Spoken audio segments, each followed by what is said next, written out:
Halo semuanya, apa kabar? Saya Josephine Lorena Lestra.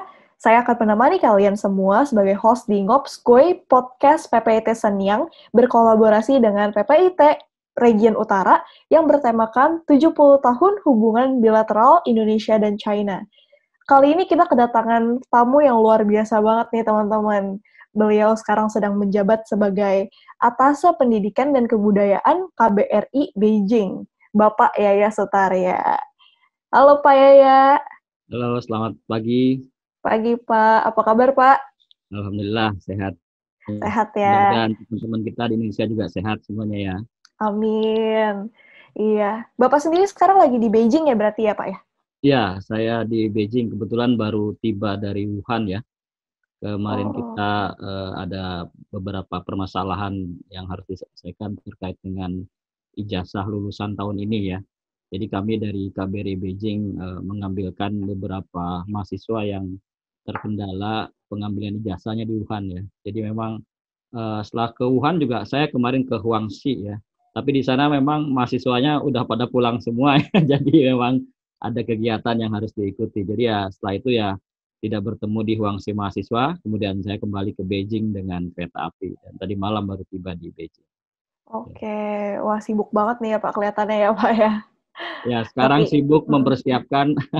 Jadi kalau dulu di Januari itu mempersiapkan anak-anak pulang ke Indonesia, nah kita lagi bagaimana cara memulangkan anak-anak Indonesia ke China nih. Memang oh jadi betul terbalik nih. banget.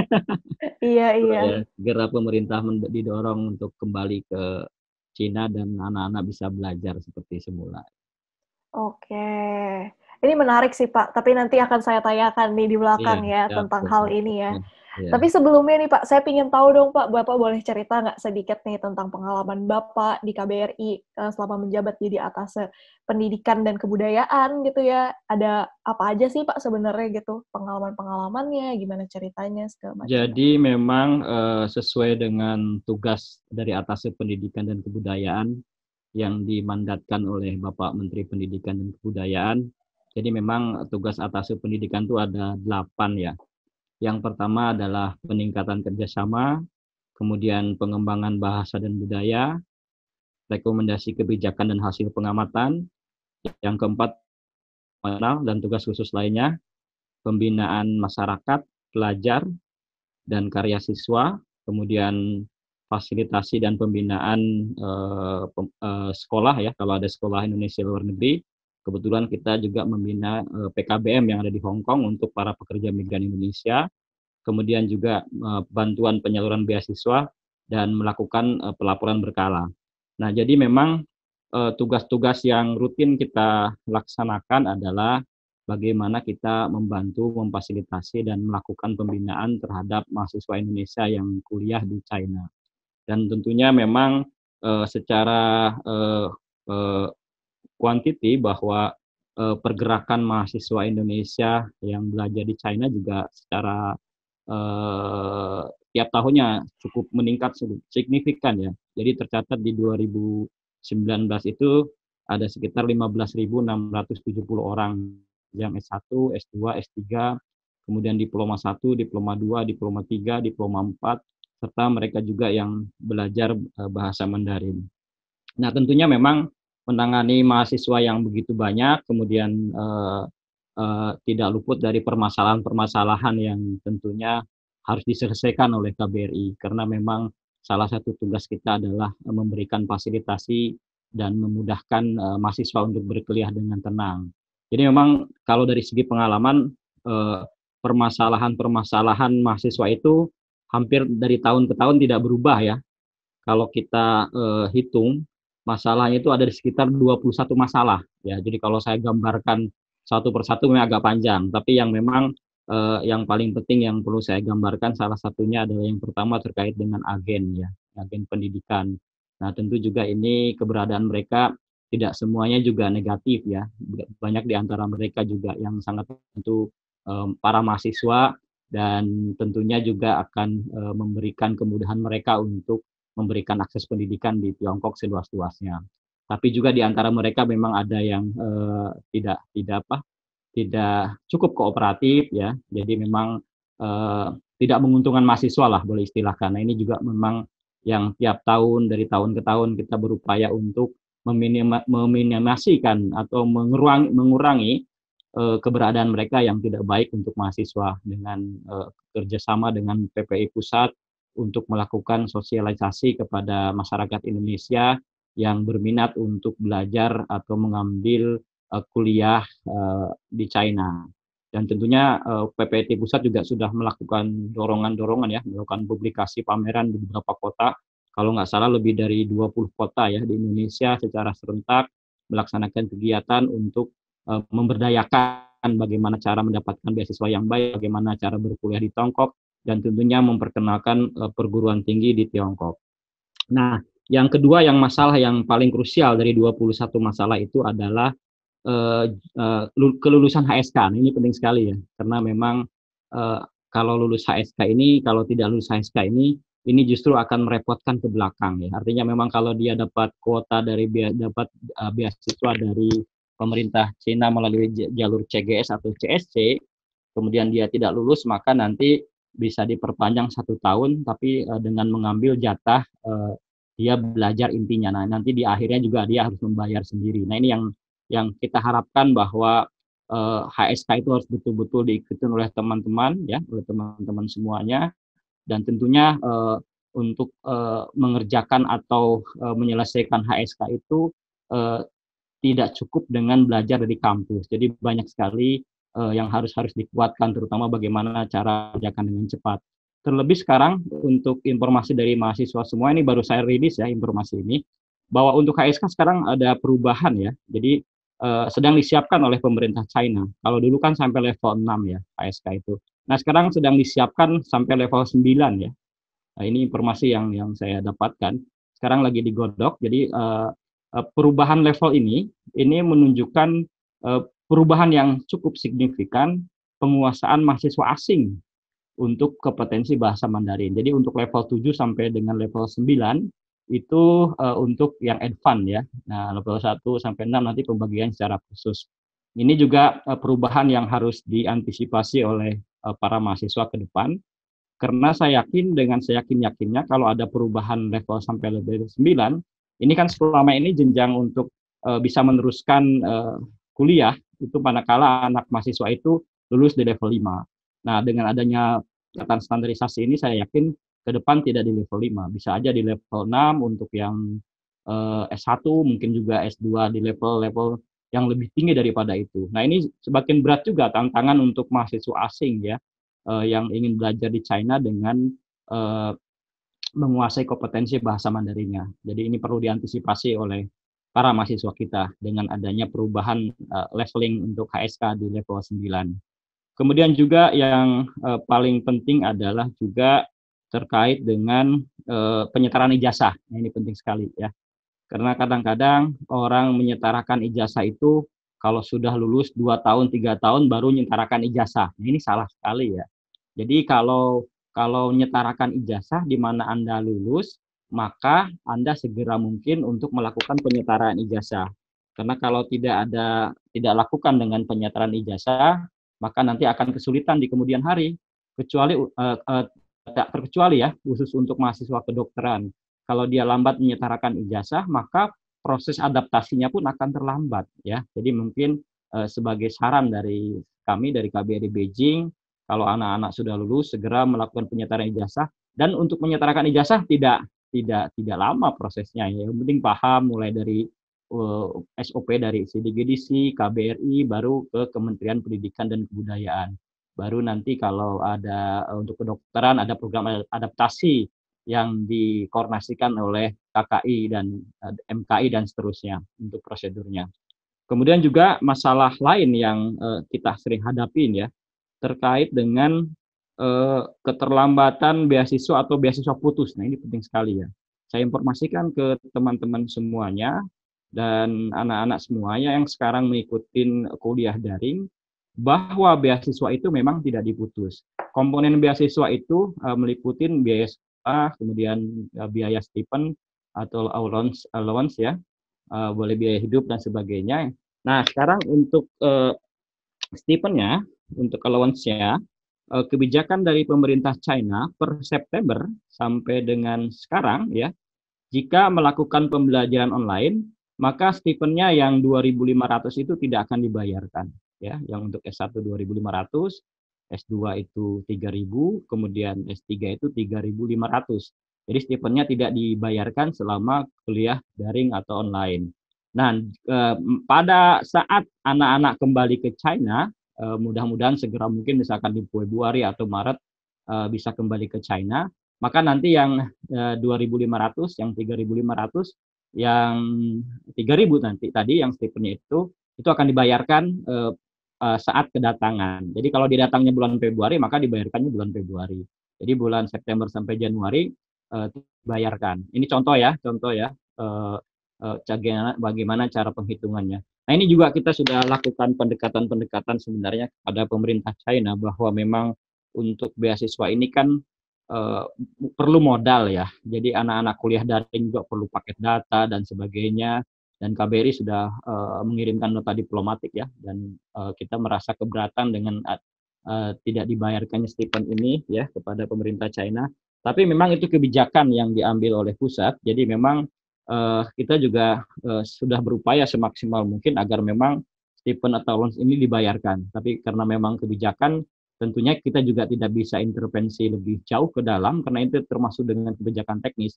Maka yang kita lakukan adalah senantiasa berupaya memastikan bahwa pada saat kedatangan anak-anak itu dibayarkan sesuai dengan yang menjadi hak-hak pemegang atau penerima beasiswa. Kemudian yang berikutnya juga ini yang paling penting ya, terkait dengan ini jual mata uang. Nah ya, ini jual mata uang dan just tip ya. Jadi ini perlu diantisipasi juga oleh para mahasiswa ya, agar senantiasa memang bisnis-bisnis seperti ini memang tidak legal ya. Jadi dari segi sudut pandang pemerintah China atau pemerintah Indonesia. Dan oleh karena itu saya selalu mewanti-wanti kepada anak-anak agar supaya memang bisnis-bisnis ini harus hati-hati karena memang melanggar aturan dari pemerintah setempat atau pemerintah kita. Kemudian juga just tip juga sangat penting sekali saya sampaikan juga, ini menjadi bagian yang permasalahan yang kita hadapin ya, bahwa kalau just tip itu kan tidak terlepas dari kewajiban untuk membayar bea cukai. Kemudian juga ini erat kaitannya dengan kepindahan mahasiswa ya, kepindahan mahasiswa. Jadi KBRI itu selalu menerima atau dimintai surat untuk surat pindah. Misalkan mahasiswa mau pindah, boleh kita keluarkan surat pindah, tapi surat pindah itu tidak menghilangkan dari hak-hak pajak Anda untuk membayar kepada negara ya. Jadi kalau misalnya anak-anak pindah itu ya, ada yang bawa sepatu 40, ada yang bawa sepeda itu 5, ya itu kan wajar ya. Artinya apakah ini mau jualan atau mau pindahan ya. Nah, ini yang perlu saya ingatkan. Kalau mau pindahan kan normatif paling sepatu 2 atau 3. Nah, kalau di China itu memang bisnisnya anak-anak kan bisa belanja lebih murah dan jual di Indonesia lebih mahal. Nah, ini penting sekali saya sampaikan bahwa untuk kepindahan itu harus melihat asas kewajaran ya, kewajaran. Jadi kalau memang pindah ya sepatunya jangan dibawa 40, 50, ya cukup 3 lah, sepedanya 1, kemudian orang bea cukai pasti tahu lah ini bukan untuk pindahan, ini untuk jualan. Nah, ini yang harus dispadain oleh para mahasiswa ya, supaya memang tidak perlu dilakukan seperti itu, dan hak-hak untuk pajaknya tidak akan bisa kita hindarkan karena itu adalah wajib pajak yang harus dibayarkan kepada negara. Kemudian juga selanjutnya adalah masalah beban pembelajaran daring. Ini juga banyak keluhan-keluhan dari teman-teman mahasiswa yang ada di Indonesia, terutama mahasiswa Indonesia yang bergabung dengan kelas anak-anak Cina ya. Jadi kampusnya tidak memberikan online, kemudian ada permasalahan-permasalahan juga terkait dengan penugasan tugas belajar yang cukup sangat banyak sekali dengan daring ini. Ini juga menjadi bahan pemikiran kita semua ya, dan kita terus mendorong sebenarnya ke perguruan tinggi untuk senantiasa memang harus memetakan jalan ya. Kalau memang belajarnya teori ditarik dulu ke awal-awal, kemudian prakteknya di belakang, itu lebih bagus dibandingkan dengan sekarang ada praktek, ada teori, sementara anak-anak mahasiswa Indonesia kan tidak bisa praktek ya, terutama anak-anak yang saat ini yang sedang dihadapi permasalahan masalah koas ya. Ini tugas akhir yang harus dipenuhin untuk magang di perguruan tinggi yang harusnya magang di rumah-rumah sakit China, tetapi saat ini memang kendalanya kita pada saat ada di Indonesia mengalami kesulitan untuk melakukan koas di rumah sakit Indonesia. Nah, ini sebenarnya permasalahannya hanya koordinasi ya antara pemerintah pusat, pemerintah daerah, dan tentunya dari perguruan tinggi China. Tentunya ini bisa kita selesaikan dengan baik manakala komunikasi itu kita akan bangun.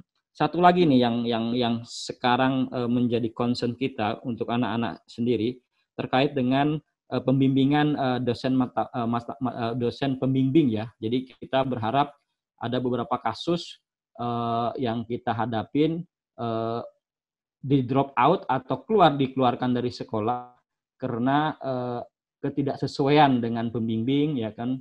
Kemudian juga ada pembimbing yang sudah mau pensiun kemudian dipilih kemudian bermasalah. Nah, ini juga harus hati-hati, dipastikan anak-anak juga untuk memilih pembimbing untuk tesis dan disertasi yang betul-betul diperhatikan dari aspek kesesuaian, dari aspek keberlanjutan, sehingga nanti anak-anak tidak terkendala dengan permasalahan-permasalahan yang ada. Nah, itu sebenarnya permasalahan-permasalahan yang rutin kita hadapin, dan pastinya pasti akan seperti itu ya permasalahannya, dan kita juga berupaya untuk memaksimalkan penyelesaian secara komprehensif sehingga memang anak-anak bisa kuliah di China dengan tenang. Demikian. Betul sekali. Wah, menarik banget nih Pak, karena saya baru tahu juga nih ternyata KBRI itu pekerjaannya tuh sebanyak ini gitu ya ternyata ya.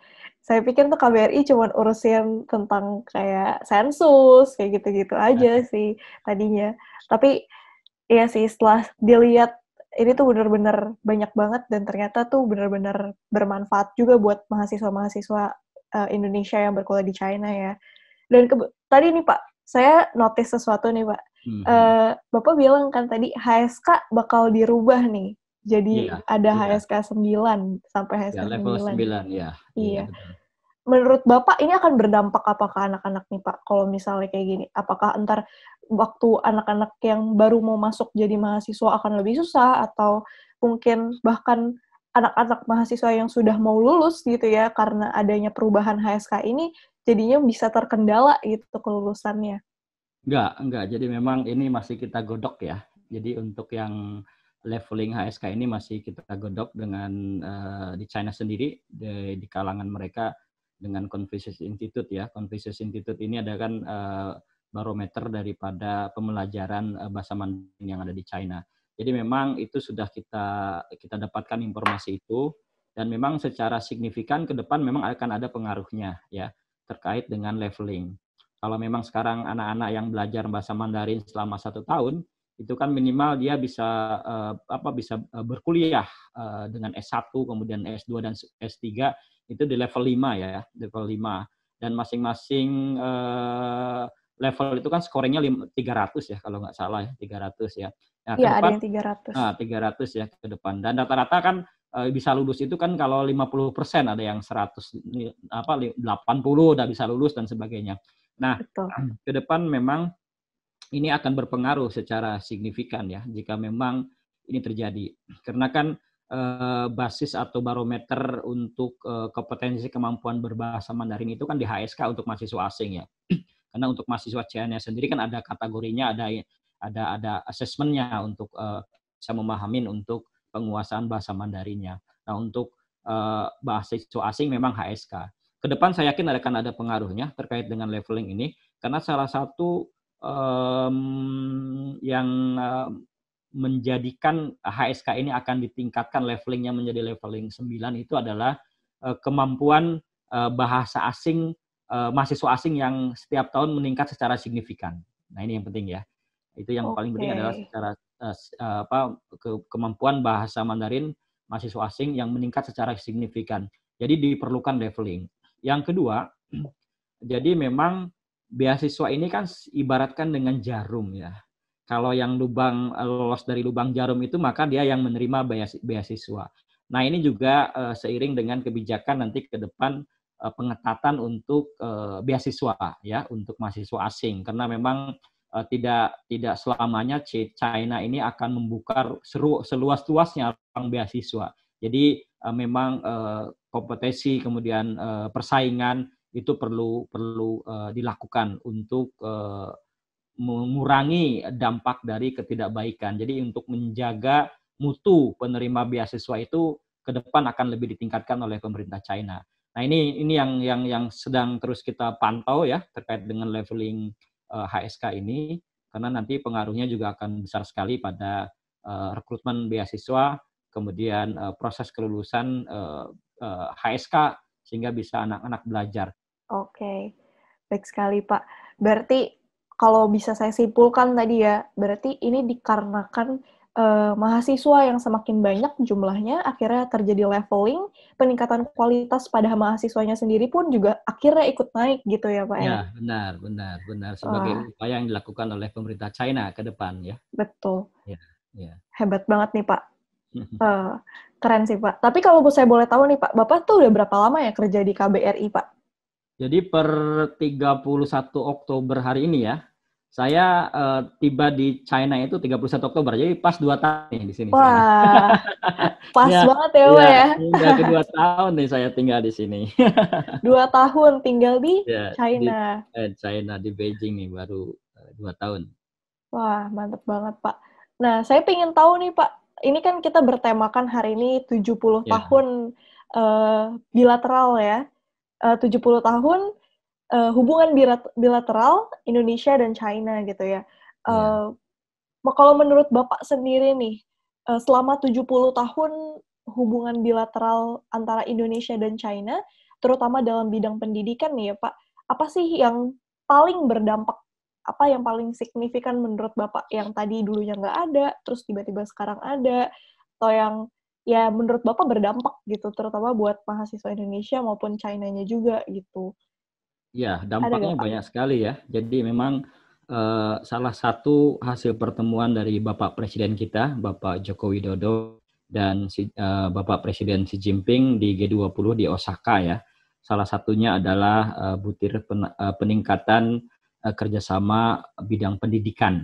Nah, kerjasama bidang pendidikan, memang aspek-aspeknya banyak ya, tapi yang menyentuh secara langsung kepada mahasiswa adalah terkait dengan pemberian kuota beasiswa dari pemerintah China untuk mahasiswa Indonesia 5 tahun ke depan. Nah, jadi mulai tahun 2020 sampai dengan 2024 ya, itu sebenarnya kita punya kuota 3.000 beasiswa ya untuk jenjang S1, S2 dan S3 dengan skema full scholarship, dengan skema penuh ya. Jadi kalau 5 tahun dibagi 3.000 kan 1 tahunnya rata-rata itu kan 600 orang ya, 600 orang Betul.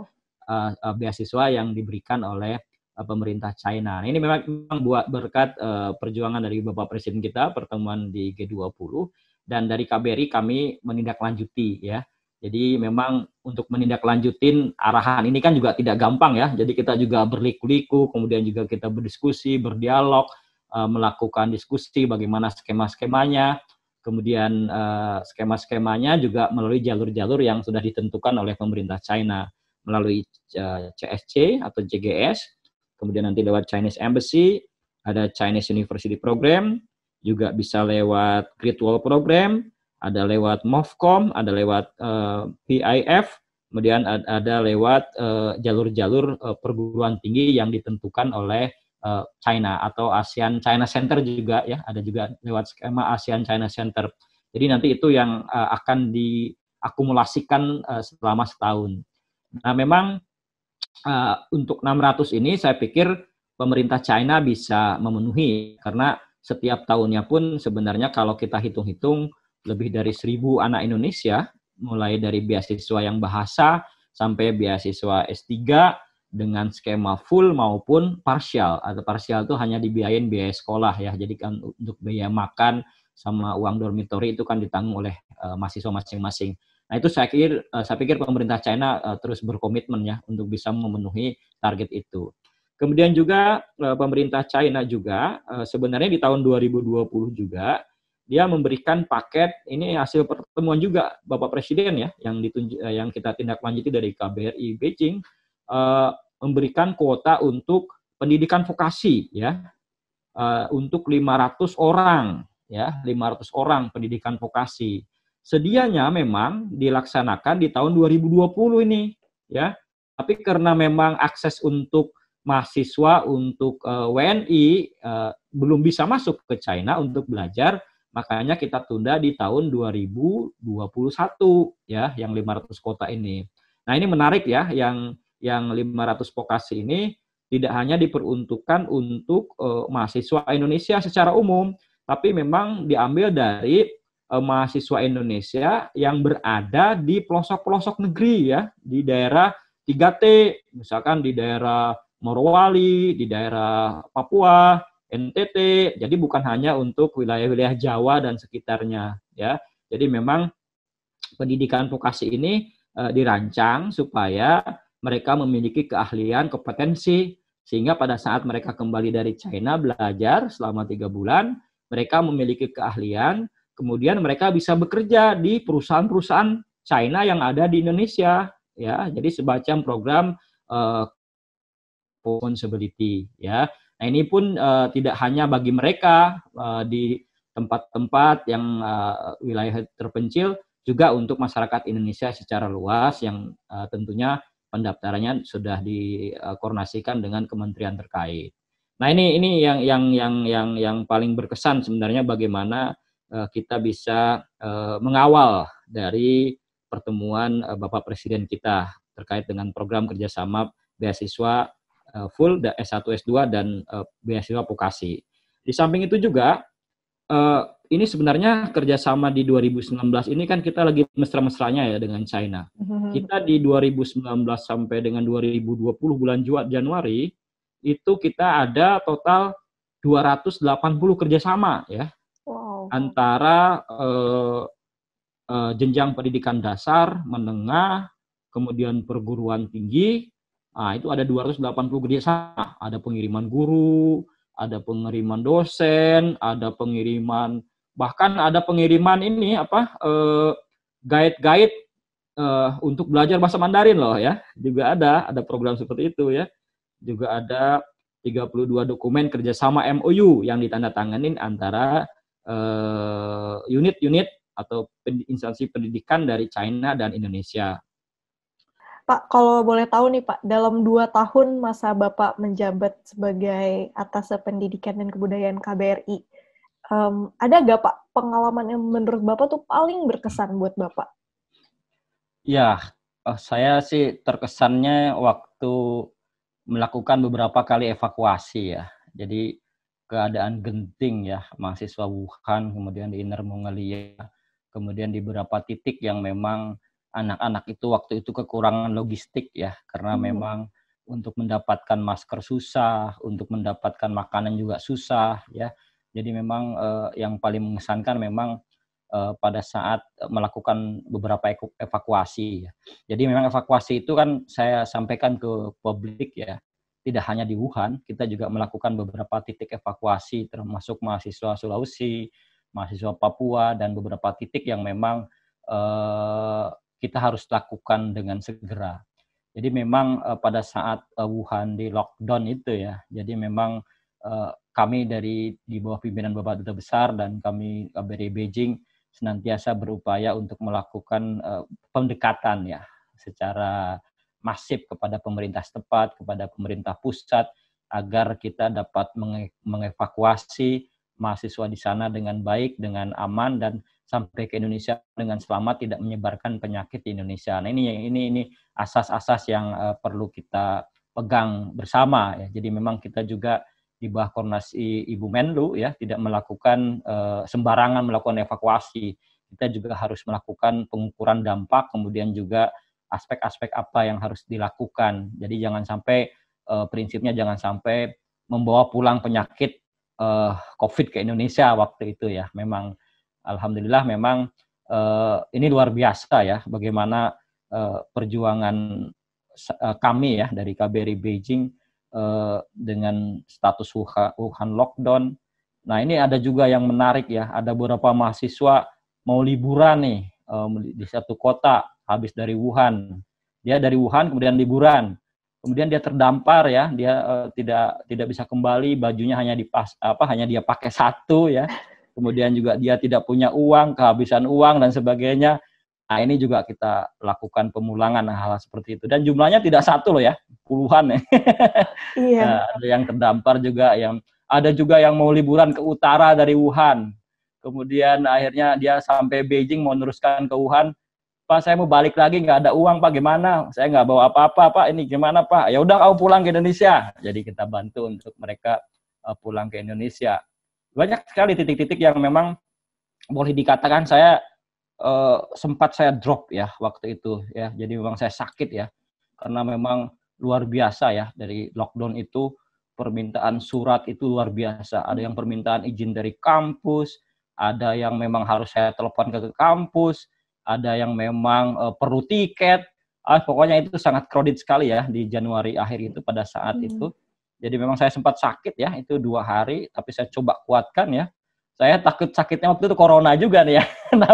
tapi saya mungkin karena panik aja ya, artinya juga kan merasakan juga kesulitan dari anak-anak mahasiswa ya. Dan saya takut waktu itu memang sakit ya, panas, demam ya.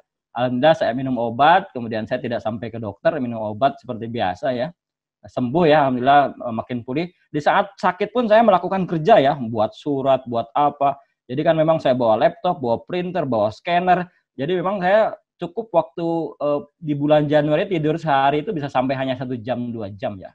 Artinya kita melayani sampai 24 jam mahasiswa. Kemudian kita juga keluar kota, kemudian ke beberapa titik yang kita harus lihat, kita tanpa melihat faktor keamanan kita sendiri. Saya tidak peduli lagi apakah saya akan kena corona atau tidak waktu itu. Yang saya pikirkan adalah bagaimana kita melakukan pelayanan semaksimal mungkin kepada mahasiswa, anak-anak bisa pulang ke rumahnya, ke orang tuanya bertemu, karena memang setiap saat saya ditelepon sama orang tuanya, ada orang tua yang marah-marah, ada yang orang tua yang baik hati, artinya memberikan penghargaan yang apresiasi kepada kami. Banyaklah sekali yang memang kekhawatiran orang tua perlu dipahami pada saat itu, karena memang di Indonesia itu kan Januari belum terjadi pandemik ya seperti saat ini. Nah, itu memang pengalaman yang tidak bisa terhitung dengan materi ya, pengalaman seperti itu. Termasuk juga kita melakukan evakuasi mahasiswa kedokteran dari Papua ya, dari Inner Mongolia. Saya ke Tasing dengan Pak Dubes berdua, kemudian kita ngawal mereka sampai naik pesawat, kemudian itu luar biasa juga kan. Waktu itu memang Beijing juga sudah sepi, nggak ada orang dan sebagainya, karena coronavirus di mana-mana mungkin waktu itu. Kami tidak berpikir ya, saya pakai masker N95, maskernya mungkin 3 saya rangkap waktu itu ya. Wow. Saya pakai kacamata tebal, sarung tangan, pokoknya pakai APD lah waktu itu saya juga ya, untuk antisipasi. Nah, ini memang pengalaman-pengalaman yang tidak akan didapatkan ya sebelum dan setelah saya ya. Jadi memang itu perjuangan, alhamdulillah Allah berikan kesehatan, kekuatan, kemudian saya tetap sehat, kemudian bisa melayanin, dan alhamdulillah sekitar 14.200 orang yang pulang ke Indonesia dengan pengawalan kita. Kemudian kita juga koordinasi dengan pusat, mulai dari mendaratnya anak-anak sampai ada juga yang visanya habis, ada lagi yang paspornya kecuci loh, bayangin Mas. Wow. Paspornya kecuci itu gimana ya?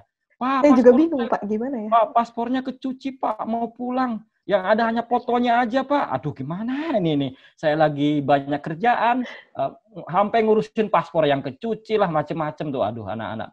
Ada yang ditemukan pada saat mau naik pesawat, suhunya 38 derajat, dibawa ke rumah sakit. Waduh, ngawal juga. Pak, saya ini harus cek Pak, nggak punya uang, bagaimana Pak? Ya oke. Kirimlah untuk biaya dokternya, pengecekan, dibawa ambulan dan sebagainya. Luar biasa itu ya. Di Januari, Februari awal itu perjuangan kami dari KBRI Beijing tidak semudah yang orang bayangkan ya. Jadi memang masalah-masalah kecil kita hadapin ya. Mulai dari hal-hal yang sepele tapi berimplikasi besar.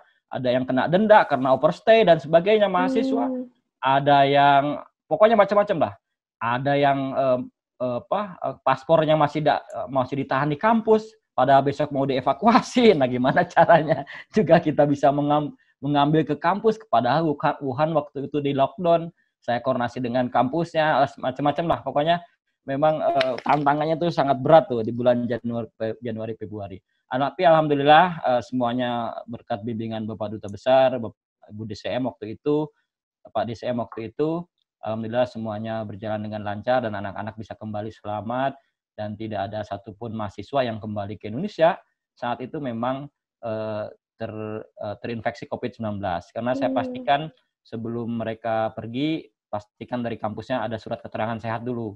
Walaupun nggak diminta di Indonesia waktu itu ya, nggak diminta di waktu Indonesia.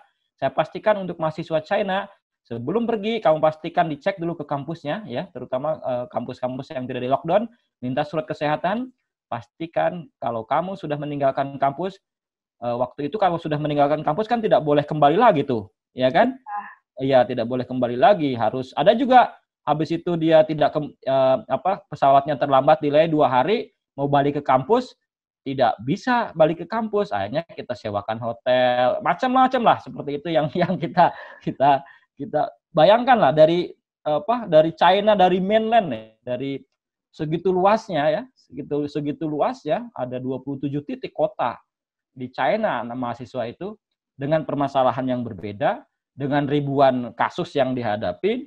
Alhamdulillah kami dari KBRI Beijing bisa menyelesaikan dengan baik dan anak-anak juga sekarang sehat semuanya. Nah, ini juga sekarang kalau Januari Februari kan kita sibuk-sibuk memulangkan mahasiswa China, mahasiswa Indonesia yang ada di China ke Indonesia. Betul. Nah, kita juga ingin nih cepat juga nih segera lah kalau bisa mengembalikan ke sini. Gitu. Jadi memang harus kembali lah karena memang kalau belajar daring itu kan tidak efektif ya, anak-anak juga yang praktek-praktek itu juga kurang bagus lah ya. Nah, ini juga kita sedang berupaya ya, mudah-mudahan sabar semuanya ya. Kita juga dari China sudah pelan-pelan melakukan pembukaan untuk sektor-sektor yang bisa dimasukin, pelan tapi pasti ya, pasti, sehingga nanti memang kita harapkan ya anak-anak kita juga bisa kembali normal kembali, kemudian belajar kembali sebagai tentunya sebagai generasi emas Indonesia yang tentu harus kita kawal ke depan supaya mereka juga bisa belajar dan menyelesaikan pendidikannya dengan tepat waktu. Demikian kira-kira kesan-kesan. Baik sekali. Iya, tapi ini momen yang benar-benar menurut saya mengharukan juga sih, Pak. Karena waktu di Januari, Februari itu saya ingat banget saya begitu nonton TV karena waktu saya winter holiday, saya pulang ke Indonesia. Jadi waktu saya lihat TV juga, wah ternyata teman-teman saya yang di Wuhan juga ada di lockdown gitu. Dan saya benar-benar secara pribadi juga nih mau mengapresiasi sih kerja keras bapak-bapak, ibu-ibu sekalian dari KBRI begitu luar biasa untuk menopang kami gitu ya, untuk bantu setiap kami mahasiswa gitu ya. Iya. Jadi Pak, kurang lebih kapan nih Pak bisa dikembalikan kita mahasiswa ke China? Perkiraannya Pak. Jadi memang tidak bisa memproyeksi ya, artinya kita juga sounding terhadap pihak-pihak terkait ya, Kementerian Luar Negeri China, Kementerian Pendidikan China, dan perguruan tinggi. Dan memang pada prinsipnya sih perguruan tinggi itu kan menyerahkan kebijakannya kepada pemerintah pusat ya. Jadi memang yang kita lakukan pendekatannya memang bukan pendekatan ke perguruan tinggi, tapi kepada pengambil kebijakan di pemerintah pusat ya. Bagaimana kita bisa mendorong mahasiswa Indonesia segera kembali ke sini. Ini yang menjadi concern kami dari Bapak Duta Besar sebenarnya. Dan tidak hanya menjadi concern Indonesia tentunya, tapi masyarakat dunia ya, utama yang ada para pelajarnya. Jadi kita memang kerjasama dengan beberapa negara kayak Malaysia, kemudian Thailand, yang juga banyak mahasiswa di sini, Singapura juga kami selalu berkoordinasi dengan mereka, bagaimana kita menyiapkan anak-anak dan kita melakukan lobby-lobby politis terkait dengan pengembalian dan anak-anak bisa belajar kembali ke sini. Tentunya memang walaupun nanti memang kembali ke China, walaupun ada aturan-aturan yang harus dipenuhi oleh pemerintah Tiongkok, ya kita akan patuhin itu, kita akan taatin itu, karena kita harus menghormatin kedaulatan negara mereka yang punya memang tidak ingin ada gelombang ketiga dari COVID-19 ini. Dan tentunya nanti protokol seperti karantina 14 hari, kemudian juga ada swab test di awal kedatangan, kemudian di akhir kepulangan, tiap hari pemeriksaan suhu dan badan. Nah, ini juga saya pikir menjadi concern kita semuanya, termasuk juga bagaimana terkait dengan pembiayaan. Ini penting sekali ya, jangan sampai nanti pembiayaan kan sekarang untuk yang warga negara Indonesia yang boleh masuk, sekarang ada beberapa yang sudah masuk ya, ada dari perusahaan yang sudah masuk, ada dari wartawan sudah masuk, ada beberapa dosen yang sudah masuk ke China juga, dosen Indonesia, saya pantau, juga biayanya cukup mahal karena biaya tiket plus biaya karantina 2 minggu. Nah, ini kalau mahasiswa kan juga berat tuh, ya kan, Betul, tidak Pak. semuanya kan tidak berasal dari yang keluarga yang mampu ya, ada juga beberapa di antara yang tidak mampu. Nah, ini sebenarnya yang menjadi concern kita ke pihak kampus, bagaimana tanggung jawab kampus, apakah nanti karantinanya di kampus atau karantinanya di hotel. Nah, ini yang menjadi concern kita sebenarnya nanti seandainya pemerintah China memberikan peluang atau memberikan sudah membuka perbatasannya ke Indonesia. Nah, ini kita berharap sesegera mungkin ya. Jadi kita juga tidak tinggal diam ya. Jangan kira KBRI itu diam ya. Kita juga melakukan koordinasi dengan ASEAN, terutama negara-negara ASEAN. Karena kan untuk memastikan ini kan yang bicara bukan hanya Indonesia ya. Kalau hanya bicara Indonesia kan tidak kuat. Saya juga koordinasi dengan teman-teman dari teman-teman dari ASEAN, kemudian koordinasi dengan teman-teman dari mahasiswa Jepang atau asli Jepang, dan beberapa negara ya yang Kanada juga, termasuk teman-teman dari atas Kanada dan sebagainya. Bagaimana kita bisa melakukan mempercepat ya. Nah, sekarang sudah ada beberapa kelonggaran, misalkan dari Amerika udah yang warga negara Amerika sudah bisa masuk ke China dengan tes COVID-19-nya 48 jam, ada proses macam-macam, ini sudah baru dikeluarkan regulasinya ya. Ini kan sudah mulai dilonggarkan beberapa titik. Nah, yang perlu kita pahami, kita berharap sebenarnya pemerintah China itu kan akan mengambil kebijakan yang positif manakala pandemik di luar China itu mulai mereda gitu ya, titiknya mulai menurun dan sebagainya. Nah, ini juga kita berharap memang mahasiswa Indonesia yang ada sekarang di Indonesia memberikan contoh lah kepada masyarakat Indonesia yang ada di sekitarnya protokol kesehatan. Karena kan Anda yang dari China ini kan sudah memahami bagaimana ketatnya China harus bermasker, harus dan sebagainya ya. Nah, ini juga perlu dipahami itu semuanya, dan kami berharap menjadi suri toladan lah untuk masyarakat sekitarnya, sehingga menjadi contoh, sehingga memang pandemi di Indonesia bisa segera kita selesaikan, dan mudah-mudahan kita juga bisa normal kembali. Dan tentunya normal itu kan sepenuhnya kan, normal itu kan tidak akan normal penuh ya, jadi harus new norm, bisa masih pakai masker, pakai hand sanitizer, itu memang perlu kita lakukan karena memang virus ini kan tidak akan hilang sesegera mungkin. Jadi protokol-protokol kesehatan tetap dijaga. Betul. Berarti penting banget nih buat teman-teman mahasiswa yang mungkin nonton, atau mungkin buat teman-teman yang lain juga, jangan lupa untuk terus taati gitu ya protokol kesehatan yang ada, karena ini penting banget gitu ya.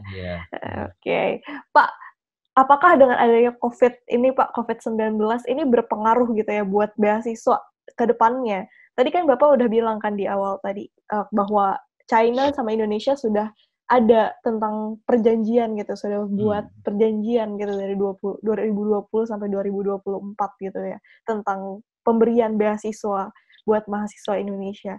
Apakah ini akan berdampak gitu Pak karena COVID ini? Berhubung kan sebelumnya itu mungkin perjanjiannya dibuat sebelum ya Pak? Iya. Gimana nih Pak? Jadi memang dampaknya sih tidak akan ada ya. Jadi komitmen pemerintah China kan seperti yang saya sampaikan pasti dipenuhi ya, karena itu kan pertemuan dua kepala negara yang tentunya harus dikawal, harus diawasin oleh para bawahannya, termasuk kami dari KBRI Beijing untuk bisa mengawal komitmen dari Presiden Xi Jinping kepada Bapak Presiden Jokowi ya, terkait dengan kuota beasiswa tadi. Jadi nanti kita kawal. Cuman memang pengaruhnya itu kan anak-anak tidak belajar secara tatap muka itu aja sih, ya kan? Kalau kuota beasiswa ya dipastikan sama kuotanya, mau daring mau non daring juga sama ya, sama kuotanya seperti itu. Cuman ya implikasinya pada tadi stipend tidak akan diberikan terhadap ini Nah, nanti ke depan kalau memang stipend tidak diberikan, ya kita juga harus nuntut. Kalau gitu kan stipend sudah diberikan 1 tahun, tambah dong kuota beasiswa kita ke yang lainnya. Nah, ini kan juga bisa kita bisa hitung-hitung ke depan ya, bisa hitung-hitung ke depan. Karena memang kita berharap juga stipend itu memang diberikan sebenarnya dari harapan kita ya. Karena kan untuk belajar online daring itu kan memerlukan data, paket data. Ada juga yang komplain ke saya, kami Pak sudah berhenti kerja Pak, tapi saya sekarang karena ambil S3 saya tidak bekerja lagi Pak. Padahal saya hanya mengandalkan stipend itu untuk berlangsungan hidup saya, untuk membeli data, untuk makan dan sebagainya. Nah, concern itu sudah kami sampaikan sebenarnya kepada pemerintah China. Nah, itu juga hal-hal seperti itu juga kami terusnya menyambung lidah ya, menyambung lidah dari aspirasi dari teman-teman mahasiswa yang sekarang berada di Indonesia. Termasuk juga keluhan-keluhan paket data ya. Kalau di Indonesia Pak kami dapat paket data Pak yang mahasiswa lokal, mahasiswa internasional kok nggak dapat Pak. Nah, saya juga udah sampaikan, bahkan udah saya sampaikan. Nah, ini terkait dengan kebijakan ya. Nanti mungkin tidak hanya yang berjuang dari China, mungkin juga yang dari lulusan yang sekarang kuliah di Amerika, yang sekarang berada di Indonesia. Ayo sama-sama bagaimana mendorong ya kepada pihak-pihak terkait untuk bisa memberikan juga seperti itu. Tapi memang ada kan di internet juga tersebar dan sebagainya terkait dengan paket data gratis, murah dan sebagainya. Itu aja manfaatkan media-media itu karena memang pemerintah juga tidak hanya fokus pada penyelesaian permasalahan terkait dengan paket data. Banyak permasalahan-permasalahan ini yang memang harus diselesaikan dan tentunya juga kebijakan juga kita harus pandai-pandai melihat kalau memang itu ada pemberian kuota dengan meringankan itu dibeli aja ya. Karena saya yakin juga pemerintah juga berupaya secara maksimal dan kita juga sedang mengupayakan memang untuk yang lulusan luar negeri ini gimana supaya memang menikmati juga pemberian paket data dari kementerian-kementerian terkait. Nah, ini yang mudah-mudahan lah kita dorong ya. Dan saya pikir sih segera aja Anda kembali ke China gitu ya. Jadi saya pikir tidak menjadi beban lagi negara gitu loh, maksud saya. Negara tidak memikirkan lagi koas, negara lagi tidak memikirkan kamu harus ini, harus itu di Indonesia. Anda kembali ke China, belajar lagi, Anda seperti normal sekali. Karena memang secara umum di China sudah normal gitu ya. Jadi anak-anak yang lokal pun mereka sudah belajar secara online, sudah belajar secara tatap muka gitu ya. Jadi kemarin saya kunjungan ke beberapa kampus, mereka sudah tatap muka. Tapi memang untuk mahasiswa internasional masih belajar, walaupun dia berada di China, beberapa kampus sudah masih belajar online gitu ya, masih belajar online. Jadi memang jangan khawatir, di Indonesia pun tetap diberikan pembelajaran online. Kalau ada permasalahan kampus-kampus yang tidak memberikan pembelajaran online dan sebagainya ya disampaikan aja ke kami, ke KBRI, nanti kami akan teleponkan kampusnya, kenapa kamu tidak ngasih pembelajaran online padahal SPP-nya kan beasiswa tetap jalan. Jadi hak-hak itu yang harus dipenuhi oleh pihak kampus. Kami juga udah menghubungi beberapa kampus yang tidak melakukan hal seperti itu dan alhamdulillah kampus juga merespon dengan melakukan pembelajaran atau pembenahan-pembenahan terhadap kekurangannya mereka. Ya, demikian. Iya Pak ya, juga ngerti. Iya, kami juga mahasiswa Indonesia nih yang berkuliah di China ya, kita udah pingin banget gitu Pak sebenarnya balik ke China gitu. Tapi kita juga masih menunggu informasi gitu, karena memang dari China sendiri belum membuka gitu ya Pak ya. Iya, kemarin saya udah koordinasi dengan PPIT Pusat, coba lakukan pendataan.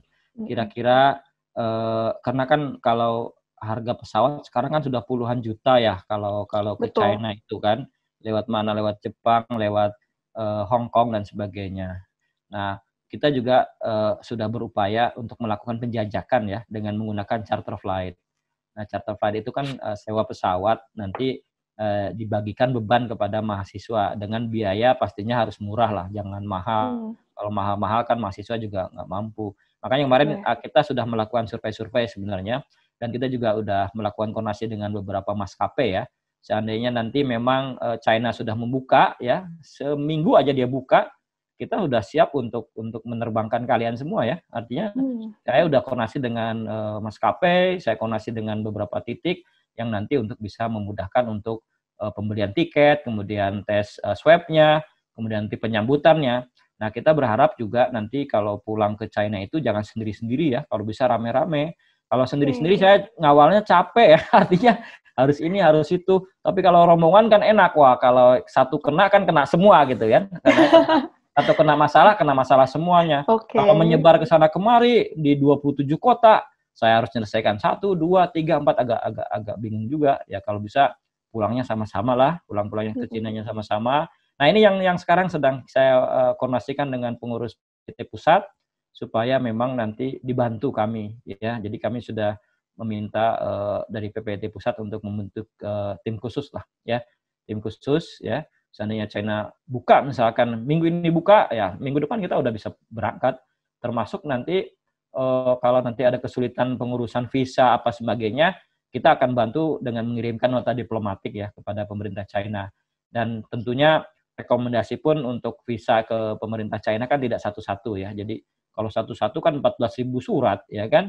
Jadi cukup satu surat, kemudian nanti kita sampaikan pada Kedutaan China Jakarta untuk dapat memfasilitasi kemudahan pengurusan visa mahasiswa Indonesia yang akan masuk kembali ke China ya. Karena banyak di antara juga mereka yang visanya habis gitu ya. Betul, Pak. Visanya habis ya. Itu jangan khawatir, nanti KBRI yang akan bantu untuk mengeluarkan surat rekomendasi ya untuk diberikan kemudahan. Jadi kami intinya sih akan membantu semaksimal mungkin generasi emas kita untuk bisa kembali ke China dengan apapun caranya. Yang penting anak-anak udah normal kembali ke kampus. Dan kami juga memiliki kewajiban memastikan Anda semua dari Indonesia sampai kampus dengan selamat, diterima oleh kampus dengan baik, dan Anda bisa mengikuti perkuliahan dengan baik. Itu prinsip komitmen dari kami, dari KBRI Beijing tentunya. Iya. Berarti KBRI sendiri sudah benar-benar siap gitu ya untuk memfasilitasi mahasiswa-mahasiswa yang nantinya akan berangkat kembali gitu ya ke tempat perkuliahannya. Siap. Kami sudah siapkan desain, SOP, kemudian perencanaan, kemudian juga untuk menghubungi pihak-pihak terkait, sehingga memang termasuk juga nanti perlu kita koordinasi juga terkait dengan rumah sakit, misalkan kalau ada yang terinfeksi, anak-anak masuk ke rumah sakit mana, bagaimana koordinasinya dengan kampus. Nah ini juga penting sekali ya, karena ingat ya, China sekarang tidak lagi membiayain anak-anak atau orang-orang yang masuk ke China karena COVID-19 ya. Jadi biayanya harus biaya sendiri loh ya sekarang itu. Iya. Harus biaya sendiri. Kalau misalkan di rumah sakit itu biayanya 50.000 ya, maka kita harus bayar 50.000. Nah, ini juga harus dikoordinasikan dengan matang ya. Bagaimana kontribusi pihak kampus, tanggung jawab kampus untuk memastikan bahwa ya mudah-mudahan tidak ada satupun anak-anak kita yang kena COVID lah ya, yang kembali ke China. Tapi kan antisipasi plan-plan itu harus kita lakukan. Karena memang kalau satu orang aja kena COVID satu pesawat, maka itu satu pesawat akan dikarantina penuh oleh pemerintah China. Ya, satu aja. Ya. Berarti buat mahasiswa-mahasiswa yang berkuliah di luar negeri, apalagi nih terutama nih, wajib sekali gitu ya untuk benar-benar menjaga diri sendiri gitu, agar terhindar gitu dari COVID-19, sehingga waktu kita balik, ntar bisa dimudahkan juga gitu ya. Pak, ini ada pertanyaan tambahan nih Pak. Jadi ada yang bertanya, apakah ada persyaratan khusus orang Indonesia yang studi di China, yang mau bekerja di China? Dan apakah KBRI siap untuk membantu dalam pencarian lapangan pekerjaan gitu Pak? Nah ini penting sekali ya, saya bicara bukan untuk warga negara Indonesia. Jadi karena saya kapasitasnya dari pendidikan, saya ingin lulusan-lulusan China itu nggak usah pulang dulu ke Indonesia lah. Nanti pulang ke Indonesia malah membebani negara. Negara harus menyiapkan lapangan kerja, negara harus memberikan A sampai Z. Kadang-kadang kalau negara sudah memberikan sampai A sampai Z, negara berikan A sampai Z, tapi juga masih disalahkan gitu ya oleh pihak-pihak terkait. Artinya memang saya berharap dan dimanapun saya komunikasi dengan anak-anak mahasiswa lulusan China, agar mahasiswa lulusan China ini bisa mandiri gitu ya. Jadi tidak tergantung pada negara, tidak tergantung pada orang lain. Dengan kemampuan yang dia dapatkan dari perguruan tinggi, paling tidak sikap kemandirian itu muncul. Nah, kami berharap dan pastikan kepada anak-anak lulusan China ini bisa bekerja dulu lah di negara, bukan hanya di China atau di luar negeri. Nanti kalau sudah bekerja di luar negeri, kemudian kemampuannya sudah matang, kemudian juga sudah punya modal, bawalah investor ke Indonesia gitu. Jadi akan memudahkan Anda membantu Indonesia untuk membuka lapangan pekerjaan, bisa membantu Indonesia untuk berinvestasi. Nah, ini yang saya dorong terus untuk lulusan China. Makanya setiap kesempatan dari perusahaan-perusahaan China yang lewat saya, lewat KBRI Beijing, itu selalu saya pastikan saya sampaikan ke mahasiswa. Setiap ada lowongan pekerjaan, baik itu di bidang teknik, di bidang macam-macam, itu saya pastikan saya posting di grup-grup PPIT. Silahkan, ini ada lowongan pekerjaan, pastikan kami sudah memastikan bahwa ini aman untuk kamu, dan pasti kalau KBRI yang memposting ya, terkait dengan pekerjaan, sebenarnya kita bukan biro pekerjaan ya, kita juga tidak punya sebenarnya menyalin aturan kita sebenarnya. Tapi kan ingin kita mendorong bahwa anak-anak Indonesia itu harus bekerja gitu loh. Artinya bekerja dulu di luar negeri lah. Pengalaman semaksimal mungkin, nanti kalau sudah Anda matang, bawalah ilmu ke Indonesia. Itu contoh mahasiswa China yang belajar di Amerika.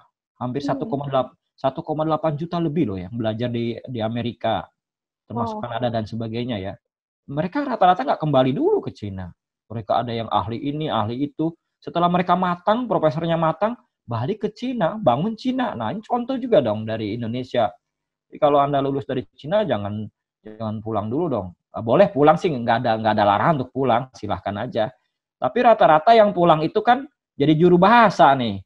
Saya jurusan komputer, pulang ke Indonesia jadi penerjemah Mandarin. Nah, gimana Translator ilmunya ya, itu? Pak ya? Nah, ini yang salah nih. Ini yang salah ya.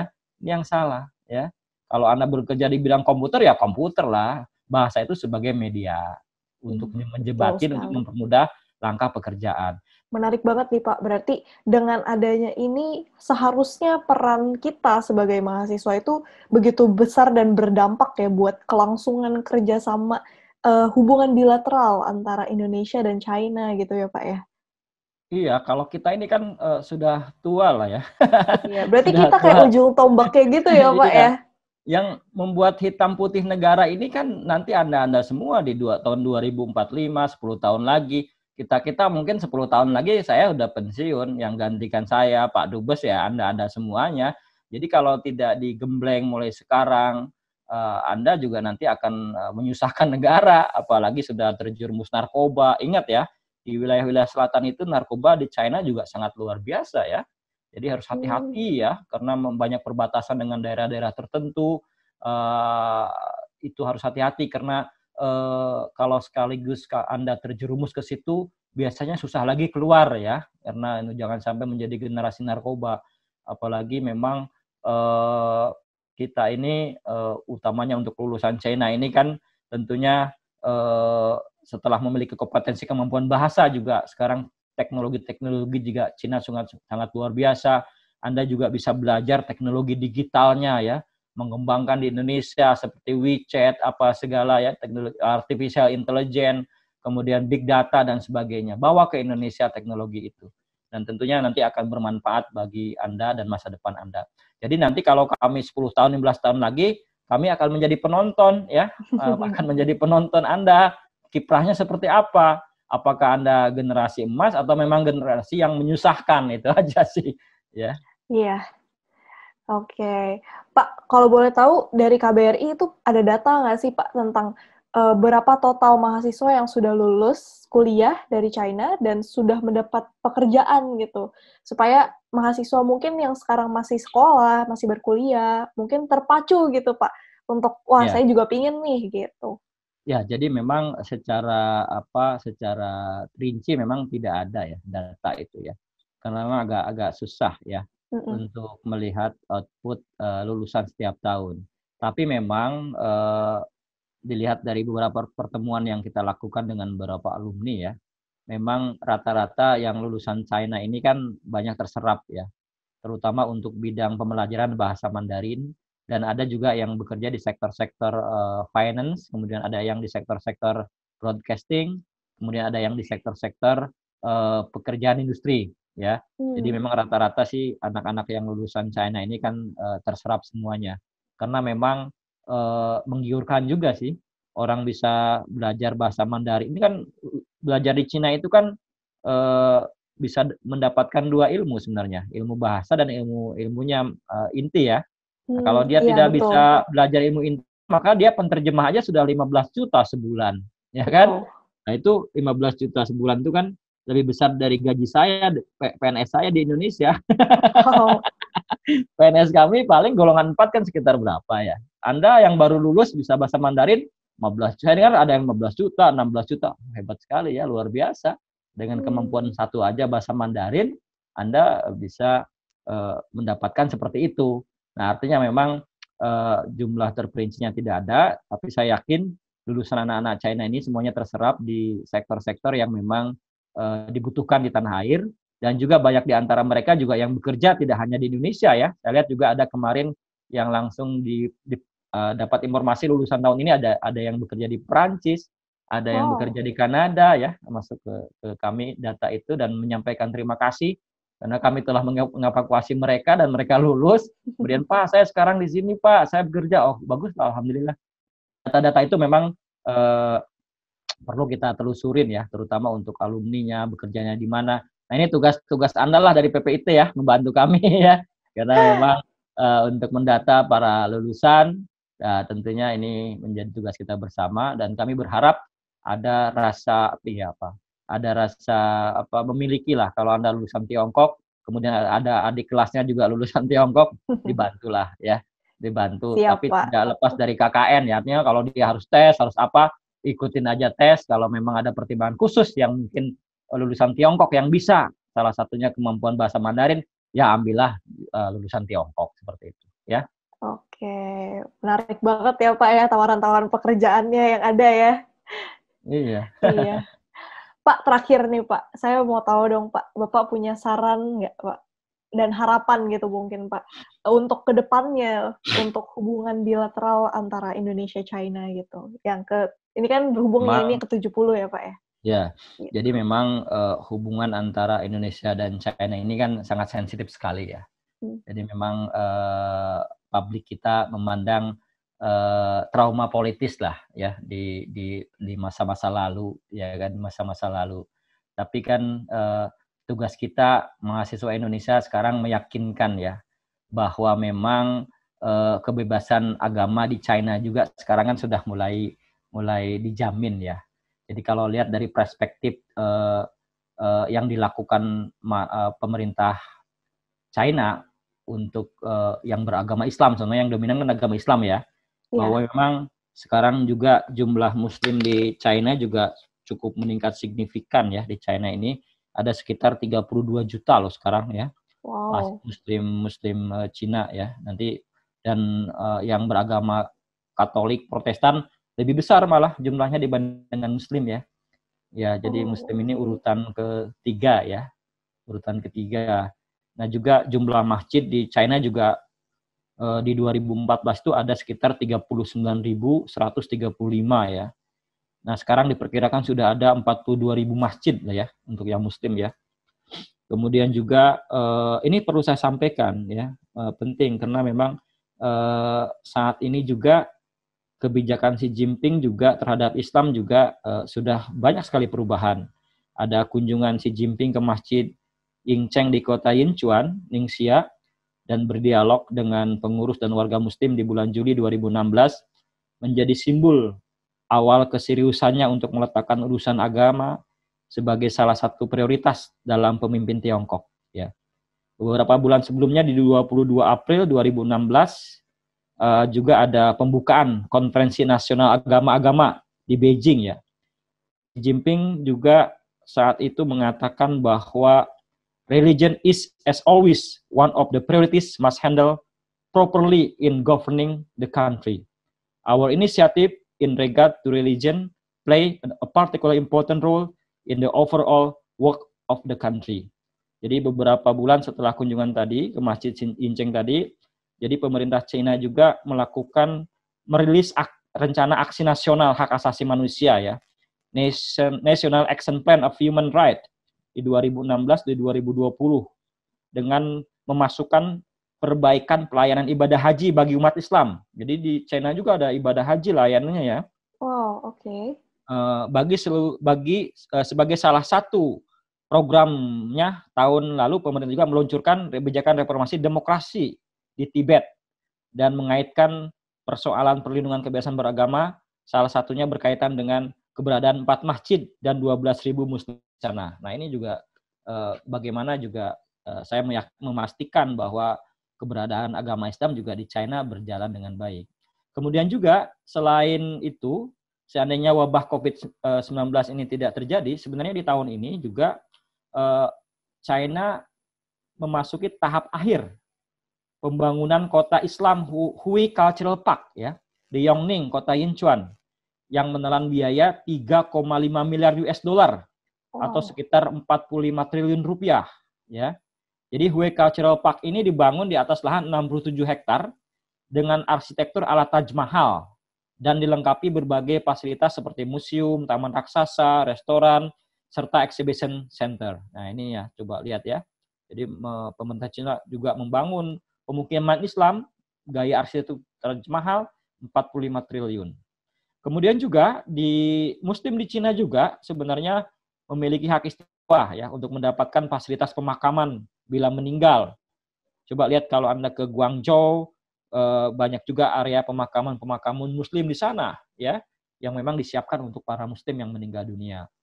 Kemudian juga dalam hal makanan nih, Muslim China juga mendapatkan prioritas untuk mendapatkan suplai makanan halal.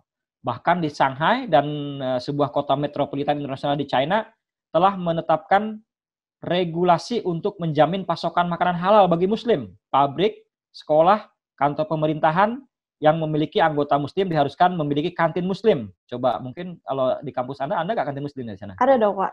Nah, Pasti ada kan? ada. Jadi setiap kampus itu pemerintah China harus membuat kantin Muslim karena itu langsung perintah dari Xi Jinping, ya. Nah, jadi kalau Anda berkunjung ke kampus ada kantin Muslim dan non Muslim, ya. Jadi tidak susah untuk mencari makanan Muslim. Wah, luar biasa sekali Pak Yahya.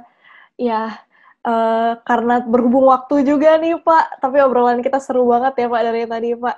Thank you banget Pak. Kami benar-benar berterima kasih Bapak udah bersedia untuk hadir, udah sharing-sharing bareng-bareng sama kami di sini. Sungguh luar biasa gitu ya. Kami juga bisa banyak belajar dari pengalaman-pengalaman Bapak, dari evakuasi-evakuasi yang dari kemarin dilakuin juga, dan hal lainnya juga. Sungguh luar biasa Pak, keren banget Pak. Jadi saya kalau boleh saya ambil kesimpulan, intinya adalah hubungan bilateral Indonesia-China ini dapat terus dibangun dan berkembang dengan adanya dukungan dari kita para mahasiswa Indonesia sendiri yang terus-menerus gitu ya berpartisipasi dan berkontribusi dalam jalannya hubungan bilateral ini. Begitu ya Pak ya? Siap. Oke, Pak. Terima kasih Pak ya untuk waktunya. Terima kasih untuk hari ini. Sekian teman-teman podcast hari ini. Saya Josephine Lorena Lestra. Besok kita akan ketemu lagi di Ngopskoy Podcast Sanyang berkolaborasi dengan PPIT Region Utara. See ya!